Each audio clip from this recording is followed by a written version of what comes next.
BFM Patrimoine, l'émission 100% placement sur BFM Business. 10h41, l'heure de retrouver Benoît Lombard qui nous attend chez Vitam MFO. Bonjour Benoît. Bonjour Cédric.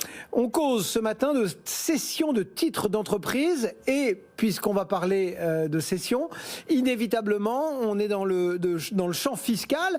D'abord un petit état des lieux. L'état des lieux, c'est que l'on parle effectivement de cession de titres de sociétés qui sont assujettis à l'impôt sur les sociétés, qui ne relèvent donc pas de l'impôt sur le revenu.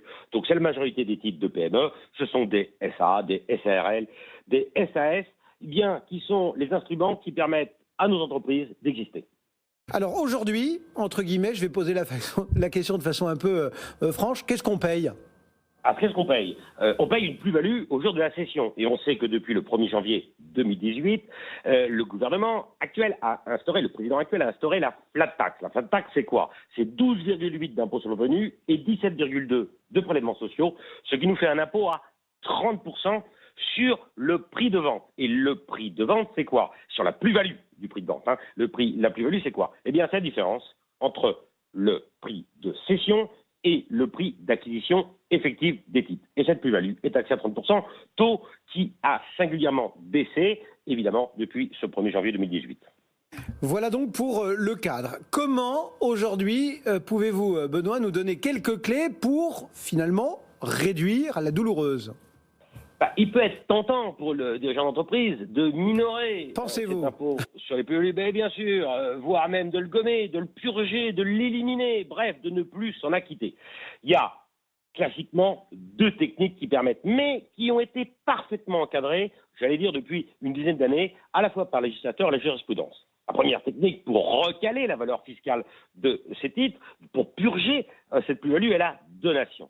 Alors, c'est quoi ? Eh bien, le patron de notre PME va donner les titres de son entreprise à ses enfants. Et le prix de donation correspondra au prix de cession, puisque c'est l'enfant donataire qui ira à la cession, qui réalisera le gain économique qui ressort de cette cession. Alors, si on transmet en pleine propriété, il n'y a pas de difficulté. Si on transmet avec une réserve d'usufruit, parce qu'évidemment, notre patron de PME se dit « je vais transmettre à mes enfants ». Première opération, je gomme, mais je transmets aussi. J'ai fait une opération sympathique plutôt que d'attendre de céder les titres et de donner. Là, je paye l'impôt sur les plus-values et après, je repaye les droits de mutation à titre gratuit. Eh bien, je vais tout intégrer en une seule opération. Je donne les titres et c'est mon cessionnaire donataire, qui ira à la cession. Si on donne avec une réserve d'usufruit et que le donateur, le dirigeant de l'entreprise sait conserver l'usufruit des titres, il faut faire attention parce qu'il sera tout de même redevable de l'impôt sur la valeur de cet usufruit conservé et il se dit je peux peut-être essayer de récupérer la totalité du prix de cession, donc je vais faire un quasi-usufruit. S'il fait un quasi-usufruit dans l'acte de donation, ça ne recale pas la valeur fiscale des titres, donc il sera taxable, le donataire, sur l'intégralité de la plus-value. Et puis, si jamais il se dit je vais constituer un quasi-usufruit après, donc je donne avec une réserve d'usufruit d'une propriété, le donataire, mon fils ou ma fille, va vendre la propriété, je vends l'usufruit, je ne serai taxable sur la plus-value que sur l'usufruit, et puis après, je vais constituer un quasi-usufruit, comme ça sera assez sympathique. Eh bien, me dit la Cour administrative d'appel de Nantes, dans un arrêt récent du 2 juillet 2020, là, il y a un abus de droit fiscal. Alors, non seulement il va payer l'impôt, mais il va en plus avoir une pénalité de 80%. Donc, pas de techniques qui permettent, en réalité, de retrouver le prix de cession. C'est ça, entre les mains du donateur. Ça veut dire qu'il faut manipuler quand même tout ça avec beaucoup de prudence ?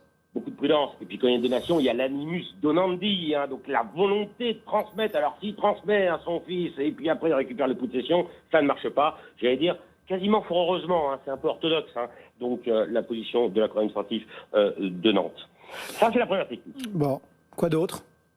Une autre, pour minorer, c'est l'apport cession, le fameux 150 OBTR du Code général des impôts. Qu'est-ce que c'est que ce truc ? Ce truc, c'est très simple. C'est que je vais apporter les titres de ma société X à un holding, la société Y. Et cet apport bénéficie d'un report d'imposition. C'est-à-dire que je reporte l'impôt au moment où je cash outerai, c'est-à-dire au moment où je réaliserai les titres de la société Y, qui est le holding. Et puis, cette société holding, elle va vendre un instant de raison après. Et la valeur d'entrée dans le patrimoine du holding Y et bien évidemment la valeur de cession, c'est la valeur à l'instant T, la valeur économique au moment où je fais l'opération. Et donc là, je n'ai pas d'impôt. Alors là, l'administration fiscale, le législateur a parfaitement codifié tout cela. Il nous dit qu'effectivement, il y a une exonération pour peu que je conserve les titres, le holding Y conserve les titres au moins 3 ans après l'apport. Donc s'il vend l'entreprise, la société Y vend l'entreprise X, moins de 3 ans après l'apport, eh bien, il faut réinvestir 60% du prix de cession dans les 24 mois de l'opération et conserver ce réinvestissement pendant au moins 12 mois. Autrement, eh bien, là encore, il y a impôt qui est exigé. Mais ce qui est à peu près logique, hein. Donc cette opération de restructuration... Oui, c'est un mécanisme, après tout, qui se rapproche du Dutreil, par exemple. Ça se rapproche du Dutreil pour partie. Non, mais je veux dire dans l'intention de conservation pour bénéficier d'un avantage fiscal.